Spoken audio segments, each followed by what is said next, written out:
എല്ലാവർക്കും news first മലയാളത്തിന്റെ പുതിയൊരു വീഡിയോയിലേക്ക് സ്വാഗതം. ക്രിക്കറ്റ് വാർത്തകൾ ആദ്യമേ അറിയാൻ ഈ ചാനൽ മറക്കാതെ സബ്സ്ക്രൈബ് ചെയ്യുക. ഇന്ന് പുറത്തുവന്ന 2 ക്രിക്കറ്റ് അപ്ഡേറ്റ്സ് ആണ് നമ്മൾ ഇന്നത്തെ വീഡിയോയിൽ നോക്കാൻ പോകുന്നത്. ആദ്യത്തെ അപ്ഡേറ്റ് ചെന്നൈ സൂപ്പർ കിങ്സ് ടീമുമായി ബന്ധപ്പെട്ടതാണ്. ക്യാപ്റ്റൻ കൂൾ എന്നറിയപ്പെടുന്ന MS ധോണിയുടെ അവസാന IPL സീസൺ ആണ് ഇത്തവണത്തേത്. 42 വയസ്സുള്ള താരം ഇത്തവണയും പൂർണ്ണ ഫിറ്റായി തന്നെയാണ് കളത്തിൽ ഇറങ്ങാൻ പോകുന്നത്. ധോണി IPLന് മുന്നോടിയായി പരിശീലനം നടത്തുന്ന വീഡിയോകൾ എല്ലാം തന്നെ ഇപ്പോൾ സോഷ്യൽ മീഡിയയിൽ വൈറലാണ്. അതുകൊണ്ട് തന്നെ ചെന്നൈ ആരാധകരും ആവേശത്തിലാണ്. എന്നാൽ ഇപ്പോൾ ഇതാ ചെന്നൈ ടീമിന് വമ്പൻ പണി തന്നെയാണ് കിട്ടിയിരിക്കുന്നത്.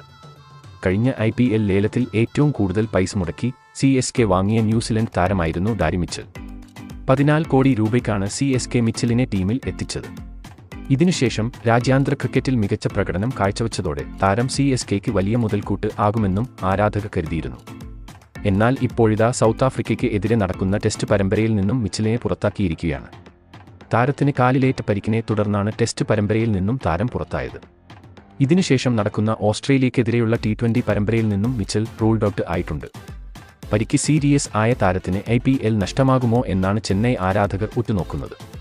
അടുത്ത അപ്ഡേറ്റ് ഇന്ത്യ-ഇംഗ്ലണ്ട് 3ാം ടെസ്റ്റുമായി ബന്ധപ്പെട്ടതാണ്. ആദ്യ ടെസ്റ്റ് ഇംഗ്ലണ്ടും 2ാം ടെസ്റ്റ് ഇന്ത്യയും ജയിച്ചതോടെ പരമ്പര നിലവിൽ സമനിലയിൽ എത്തി നിൽക്കുകയാണ്. അതുകൊണ്ട് തന്നെ 3ാം ടെസ്റ്റ് രാജ്കോട്ടിൽ തീപാറുമെന്ന് ഉറപ്പാണ്.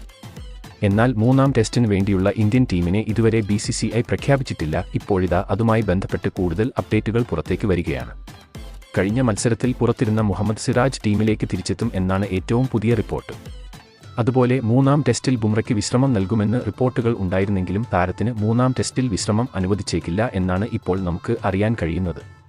പരിക്ക് പറ്റിയ ജഡേജ ടീമിലേക്ക് തിരിച്ചെത്തിയേക്കും. അതുപോലെ ആദ്യ ടെസ്റ്റിൽ പരിക്കുപറ്റി പുറത്തായ രാഹുലിനു പകരം സഞ്ജുവിനെ BCCI പരിഗണിക്കുന്നുണ്ടെന്നും റിപ്പോർട്ടിൽ പറയുന്നു. ആദ്യ 2 ടെസ്റ്റ് മത്സരങ്ങൾ നഷ്ടമായ കോഹ്ലി 3ാം ടെസ്റ്റിനും അവൈലബിൾ ആയിരിക്കില്ല എന്നാണ് റിപ്പോർട്ട്. അവസാന ടെസ്റ്റ് മത്സരത്തിൽ ആയിരിക്കും കോഹ്ലി ഇന്ത്യൻ ടീമിലേക്ക് തിരിച്ചെത്താൻ പോകുന്നത്. ഇനി ഇംഗ്ലണ്ടിനെതിരെയുള്ള 3ാം ടെസ്റ്റിനുള്ള ഇന്ത്യയുടെ സ്ക്വാഡ് നമുക്കൊന്ന് നോക്കാം. ജയ്സ്വാൾ, രോഹിത് ശർമ്മ, ഗിൽ, ശ്രേയസ് അയ്യർ, രജത് പാട്ടിദാർ, ഭരത്, അശ്വിൻ, അക്സർ പട്ടേൽ, കുൽദീപ്, മുകേഷ് കുമാർ, ജസ്പ്രീത് ബുംറ, വാഷിംഗ്ടൺ സുന്ദർ, സിറാജ്, ജഡേജ്, സർഫറാസ് ഖാൻ, സഞ്ജു സാംസൺ എന്നിങ്ങനെയാണ്. എന്തായാലും മികച്ച ഒരു ടീമിനെ തന്നെയാണ് ഇന്ത്യ 3ാം ടെസ്റ്റിലും അണിനിരത്താൻ പോകുന്നത്. അപ്പോൾ ഇംഗ്ലണ്ടിനെതിരെ 3ാം ടെസ്റ്റിൽ ഇന്ത്യ ജയിക്കുമോ ഇംഗ്ലണ്ട് ജയിക്കുമോ?